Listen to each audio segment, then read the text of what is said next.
Hello. Hello.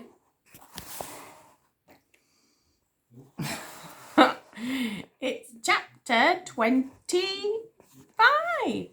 Now tonight we are doing two chapters, but we're gonna do them in separate videos because otherwise it takes too long to upload. Yeah. I've been bribed to do 2 chapters in one sitting. No, we made a deal. It was your deal. I feel like it was bribery. Hopefully one of these chapters is super short. I'm only kidding because I'm really enjoying this book. Anyway, where had we got up to? What had been going on? Oh, can I tell one? Yep. Because I always do. So recently on Phoenix. Previously on Phoenix. Yeah. They went to the Scorpio 6. They landed on Scorpio 6. And they went to the temple, had a big fight with the people, and then Lucky showed them his powers. And they believed that they were Star Talkers and special, and they went to the Rainbow Wheel Temple or Scorpio 6 to see the Star Talker of the future. Future. Right, let's crack on. All right, we're going to make a start now, otherwise I'll be reading till tomorrow. Chapter 25. They stepped into a large compartment at the bottom of the wheel. On the outside, the crystal gleamed with rainbow colours, but on the inside it was so clear. Lucky felt he could see forever through it. The guards closed the gate and the compartment rose into the air, lifting slowly and smoothly off the ground. Professor Byzantine and Frolic stood on one side. The professor was talking in hushed tones about the 12 Astraeus, and Frolic was listening intently, looking out at the world as they rose higher and higher. Bixer helped Lucky over to the other side of the compartment. He was still unsteady. His body ached after his fireworks. Together they watched the planet gradually reveal itself before them. They were already high enough to have a clear view into the next valley. An enormous amphitheatre had been carved out of the hillside, as big and wide as the hill itself. A huge crowd of people thronged around it, buzzing with excitement, watching the wheel. The view was so clear Lucky could see individuals in the crowds below. He was becoming aware just how diverse the Axa were. Though all the men had horns, some had great curving crescents, whilst others sported short, sharp spikes. The women's hair was all different too, and so were their eyes. Lucky could see every shade of flame imaginable, and features just as varied as human features. Even so, he couldn't help noticing a couple of Axa who seemed out of place. 2 burly men with metal piercings in their face and brandings on their arm. That's strange, he thought. They look a lot like those pirates who boarded the ship. The pirates who I killed. Hey, he said to Bixer, didn't the professor tell us there'd be none of the Theobrom's army here? That's right, she replied, silver eyes glowing as she took in the view. Then what are those 2 doing? Said Lucky. Bixer looked where he was pointing, but by the time she did, the men had disappeared into the crowds. Which 2? She said. Never mind, they're gone now. Lucky kept looking, but there was just no sign of them amid the mass of people. It was becoming hard to make out individuals. They were rising higher and higher all the time. They could see hills and valleys extending far into the distance, and an endless horizon stretching out beyond. The panoramic view made him feel lightheaded. In this magical space, high above the world, anything seemed possible. Can you imagine this war ever ending, Bixer? He asked. 2 sides making peace, not fighting anymore. I don't see so much difference between them, she replied. It was so quiet up here. The only sounds were their own voices echoing off the crystal walls. Sometimes I think there's 2 sides in this war, but it's not humans against Axa. It's all the people who want war on one side and all the people who don't on the other. He'd never thought about it like that before. And which side are you on? I'm a warrior, she said proudly, needles bristling. But I'm supposed to be a Star Talker one day too. Right? She glanced across at Frolics and the Professor, and her voice dropped so low that Lucky had to lean in close to hear her. You know what? Sometimes I wish I could be a Star Talker. You think I really like having to defend myself all the time? Imagine having a temple like this. Imagine being like Gala. Just for an instant. Just for an instant, her neon needles flashed with cobalt-coloured light. Then the colour drained away. It'll never happen, though, she said glumly. I don't have the power Mystica thinks I do. Lucky frowned. What do you mean? You're brilliant. You know everything about the stars. Sure, I can talk about the theory. And it's not like I haven't tried, but I just don't feel it inside me. She shook her head. The truth is, I've never heard a star singing, my whole life long. You haven't? He said, surprised. It was totally silent for a moment as he took this in. Then he looked up through the crystal top of the compartment. There they were, bright and beautiful as always, 1,000,000 points of silver light shining in the black. I want to, sighed Bixer, gazing up at them, more than anything. I wish I could hear a single star singing to me like Mystica and the Professor have, like even you have. She looked down again. But it'll never happen. And anyway, what's the point of power if it can't save people you love? Mystica's power couldn't save my parents from the Axa army and the Shadow Guards. Now she's dying, and no one can save her. Soon she'll be gone, and the captain too, and what am I going to do then? It doesn't matter what powers I've got. How can I survive alone? Lucky knew the feelings she was talking about, knew them very well indeed. The loss of his mother went deep inside him. He thought he was the only one who'd ever felt that way. You won't be alone, he said. Not ever, Bixer. If there's anything I can do. There's nothing anyone can do, is there? She said, knuckles whitening as she clenched her fists. I hate death. I hate it. I wish I could fight it. I wish it would come here and give me a fair fight. But death just takes people away. It doesn't care what's fair and what's not. It takes everyone in the end. It destroys everything. Look around you, Lucky. In the end, all this will go back to nothing. So what's the point? She demanded bitterly, needles black as night. What's the point in anything? Lucky looked out at the world laid beneath them like a tapestry or an open book. He could see it all, the hills and valleys, the wrinkles and folds. It rolled up and down the hills. From his perspective, turning silently, in the sky, all of it seemed beautiful, all of it alive. I'm not sure, he admitted, but just because it's going to die one day doesn't mean it's not worth fighting for. Maybe it matters even more because it's all we've got. He looked her straight in the eyes. And there's no one who could fight for it better than you, Bixer, Quicksilver. His eyes widened at that, and a little colour came back into her needles. They were near the top of the wheel now, and as the view was beyond breathtaking. Lucky could see the curve of the planet itself from here. For the first time, he really understood what it meant to be on a world. He could almost feel it turning like the wheel, a globe of life and light moving through the vastness of space, so fragile, yet so alive. He looked at Bixer, looking at the world. Click. The compartment opened. They turned to look outside, and there on the platform at the top of the wheel stood Gala, Star Talker of the future.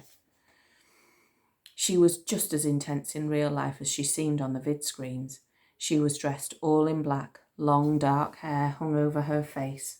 But as she saw them coming out of the apartment, she threw her head back and her hair parted to reveal her eyes. They blazed every colour of the spectrum at once, from ultraviolet to infrared, eyes like diamond fire. Old friends, she called as the Professor bowed gallantly before her, while Bazooka shivered on his shoulders. I've waited so long for you to return, and now you are here bringing those who will shape the future. She beamed at Bixer and Frolics, who both looked starstruck. And then she turned to look at Lucky with her rainbow-coloured eyes. She stared at him openly, nakedly, like the other Star Talkers did, and her gaze seemed to reach directly into his brain. Thank you for your fireworks, she said. I know how much they cost you. Lucky felt confused. He could feel the wind on his face, and he could feel how high up they were. From the stars we all come, he began. And to the stars we return, said Gala, perhaps sooner than we expect. She turned back to the professor. So tell me, friend, what brings you back at last? Many mysteries lie before us, Gala, said the professor. We hope you will help us unravel them. You seek knowledge. She held her hands out wide, embracing the vast view all around them. Then you have come to the right place. Ask, and I shall answer. Those supernova flashes in the sky, said the professor. Have you seen them? I see them. I hear them. Right here I feel them. She touched her heart. The death throes of a star. In my dreams, the 12 Astraeus sing of little else. The professor nodded briskly.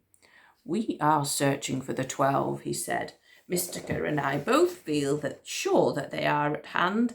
The signs are everywhere. Indeed, Gala sighed, hair waving in the wind.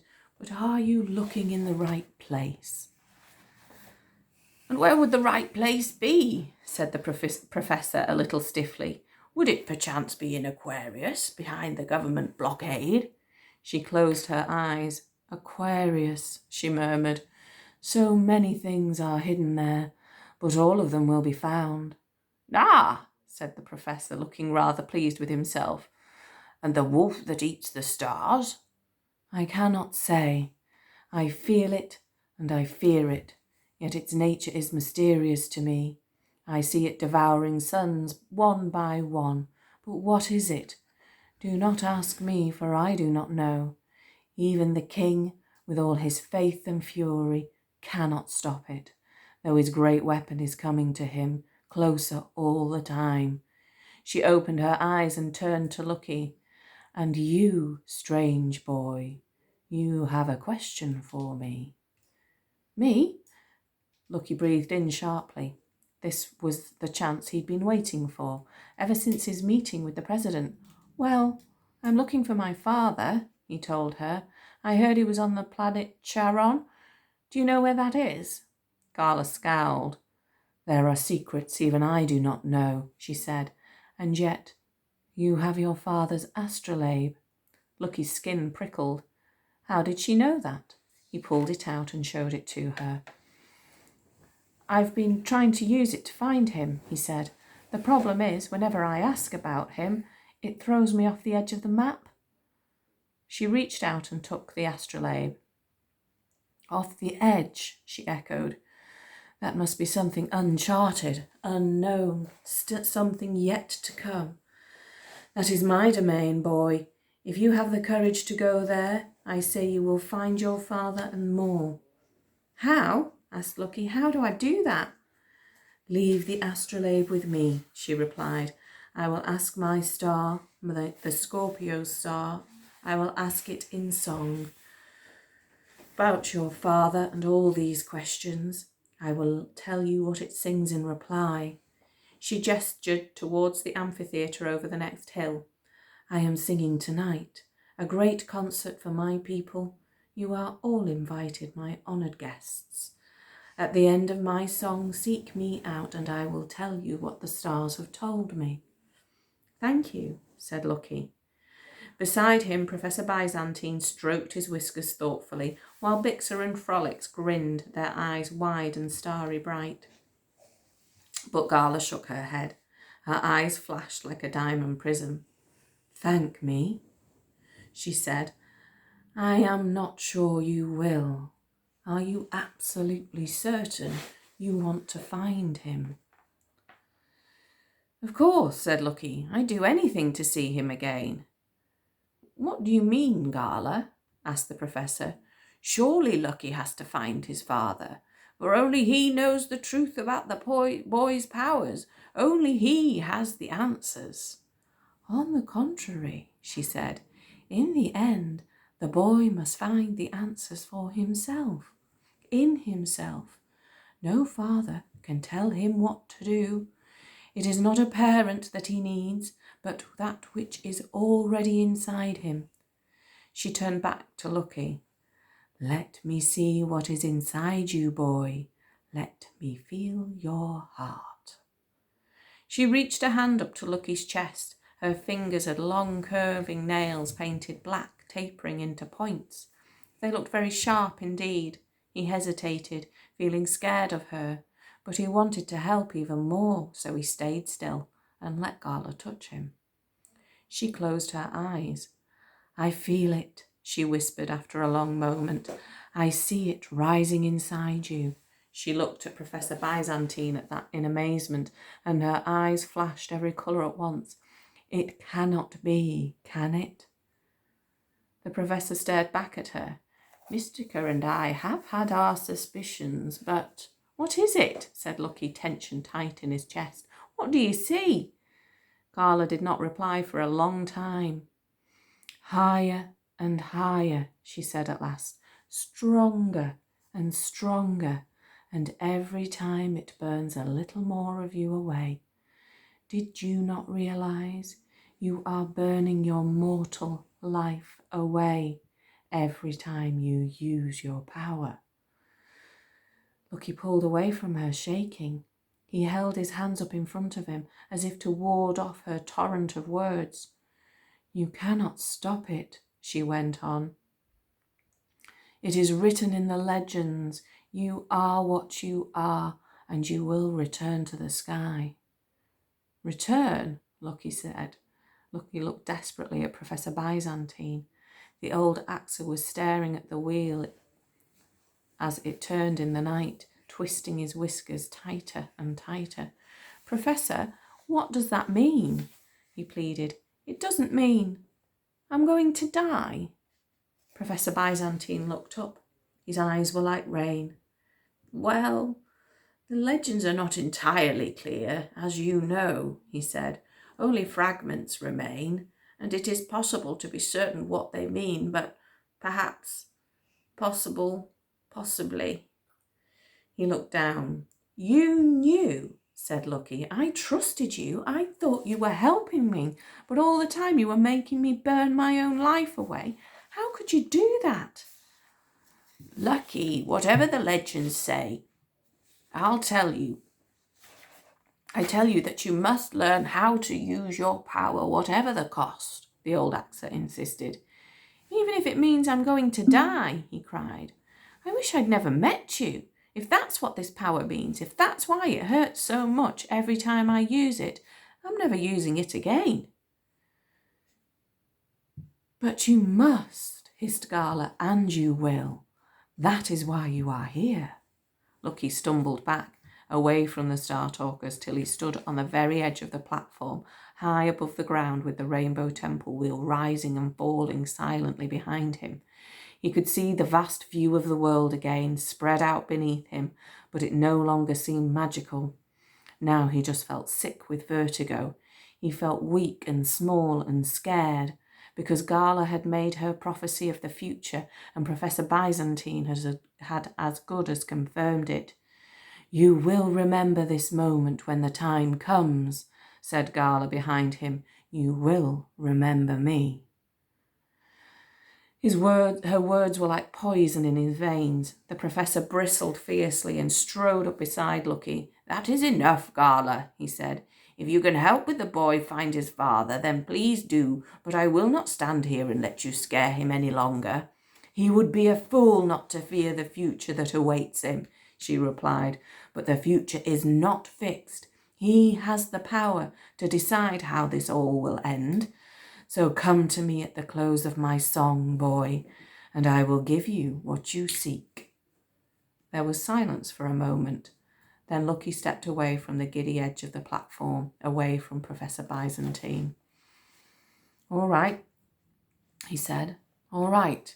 He turned to Frolics and Bixer. Will you two come to the concert with me? He asked them, ignoring Professor. Of course, said Bixer. She looked shocked. Let's just hope the music's better than the prophecy, muttered Frolics. Professor Byzantine looked at Lucky. Lucky refused to meet his gaze. Then I shall stay here, said the Professor after a moment's pause. I shall wait for you on this beautiful wheel. Understand, old friend, said Gala, I bear you no ill will. I tell you only what I hear as my star sings to me. A new compartment reached the top of the wheel. Frolics and Bixer followed Gala into it, but Professor Byzantine called to Lucky as he turned to go. Just a moment, Lucky, he said. He looked somehow smaller, older, less sure of himself than before. I apologise to you. I did not know for certain what the legends meant, but perhaps I should have told you that I suspected. Lucky shook his head bitterly. Seems like no one tells me the whole truth.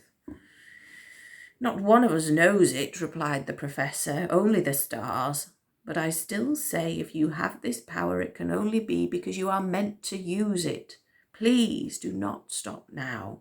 You have come so far, so fast. I am so proud of what you have achieved already. I truly believe you are here for a reason, with the best possible reason. Lucky shook his head.